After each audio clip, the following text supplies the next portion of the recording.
Kami akan meneliti virus rubella dan penyakitnya bersama perawat Desti Suryani.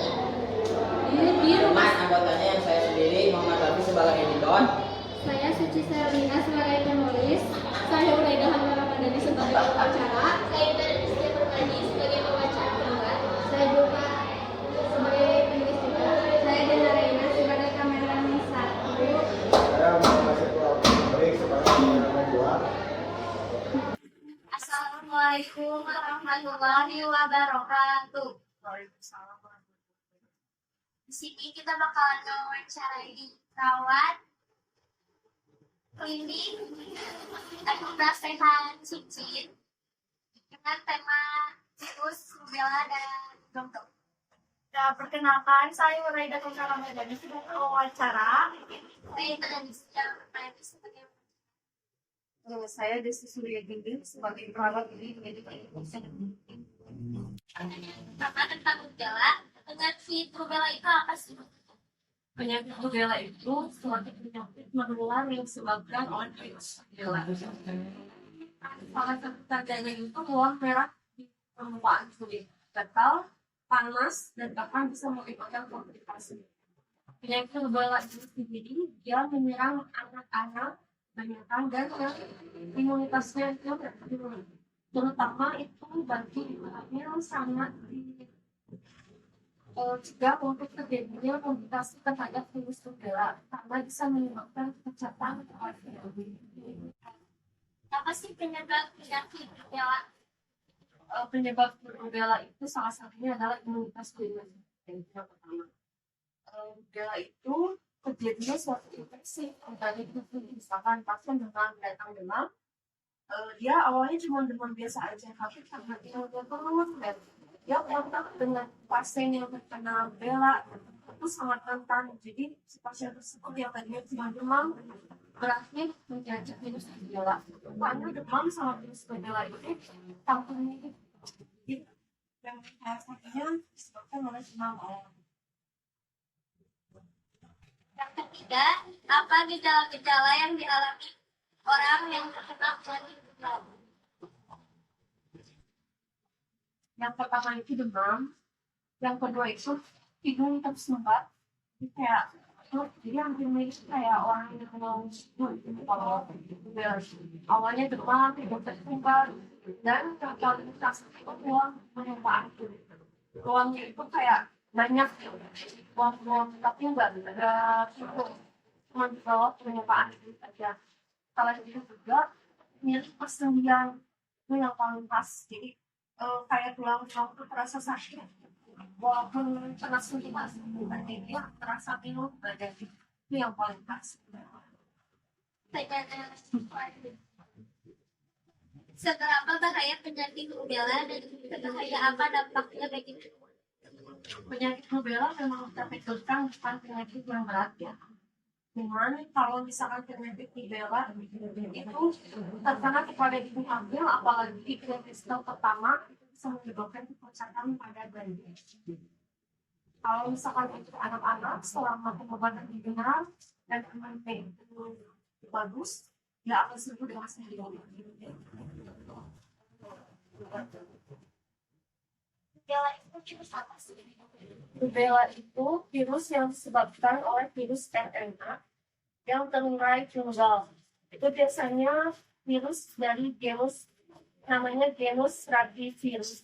Itu disebabkan oleh hewan yang biasanya dari hewan yang terinfeksi dan dimasak di makan. Makanya kalau misalkan kayak daging atau kita memasak telur daging itu harus matang karena kebanyakan virus itu ada daging yang kalau dimasak tidak matang.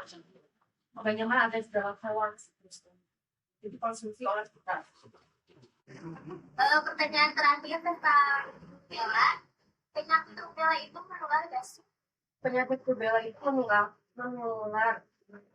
Kenapa? Karena dia itu sangat sensitif terhadap imunitas virus. Kalau misalkan pasien A dengan pasien B yang kontak beresiko apa? Jadi dengan senang. tentang gondongan. Pertanyaan pertama akan dibacakan oleh saya. Menurut itu apa sih? Gondongan adalah peradangan kelenjar ludah di bagian samping wajah. Biasanya itu di kelenjar karotis namanya ya di sini. Itu akibat infeksi virus. Jadi sama mulai dari penyebabnya itu infeksi. Terus yang selanjutnya, apa gejala-gejala yang dialami oleh penderita gondongan?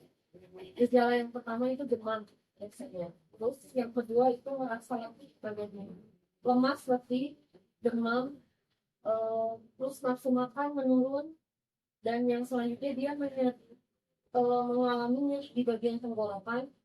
Jadi kayak panas, nyeri setiap dia makan dia merasa sakit, dan selama masa 7 sampai 25 hari itu ada pembengkakan kelenjar getah bening di bagian leher.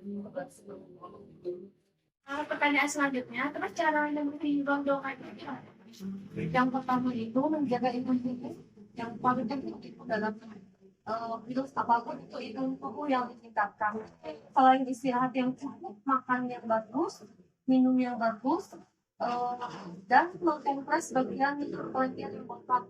Kompres dengan mengkonsumsi obat antibiotik biasanya untuk menjelaskan. Itu kalau dikompresnya pakai air hangat atau air dingin? Air pasangan. Pertanyaan selanjutnya, biasanya gondok itu tuh yang berapa lama sih? Terus makanan yang harus ditinggalin itu apa?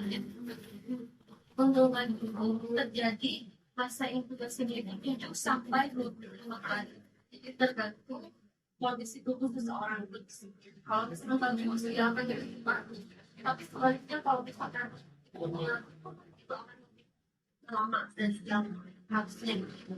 Kalau makanan itu dari makanan yang alot, keras, karena apa? Karena itu menghindari terjadinya pengunyah, karena dia kan di kelenjar sebelah sini bagian sana. Jadi kalau misalkan kita terlalu keras, itu akan jadi infeksi dan membuat kelamaan. Makanya beberapa itu sarankan itu harus yang atau enggak kayak saya sendiri hindari makanan yang memang minyak keras, alot gitu. Itu bisa nular nggak sih? Terus gondok itu dari jenis apa? Kalau gondongan itu tidak dikategorikan penyakit menular. Walaupun dia itu sangat sedikit berisiko. Dan gondongan itu diakibatkan dari virus paranovirus.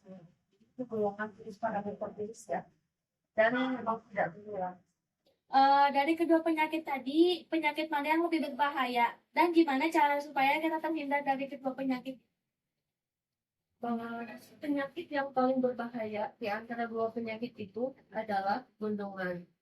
Kenapa? Karena gondongan itu bisa menyebabkan peradangan otak.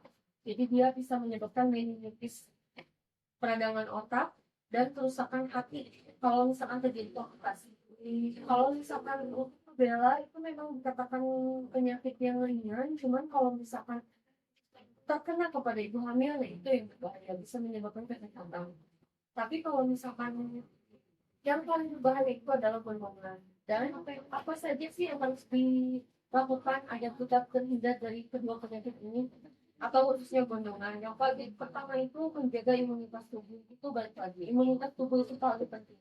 Mengkonsumsi banyak vitamin, buah, sayur, minum yang banyak, dan menghindari makanan yang mengandung lemak yang tinggi. Sekian dan terima kasih kepada perawat Desti sudah memberikan kita kesempatan untuk melakukan wawancara tentang penyakit rubella dan gondongan di klinik Anugerah Sehat Simsim. Semoga ibu yang dapat bermanfaat. Terima kasih. Wassalamualaikum warahmatullahi wabarakatuh.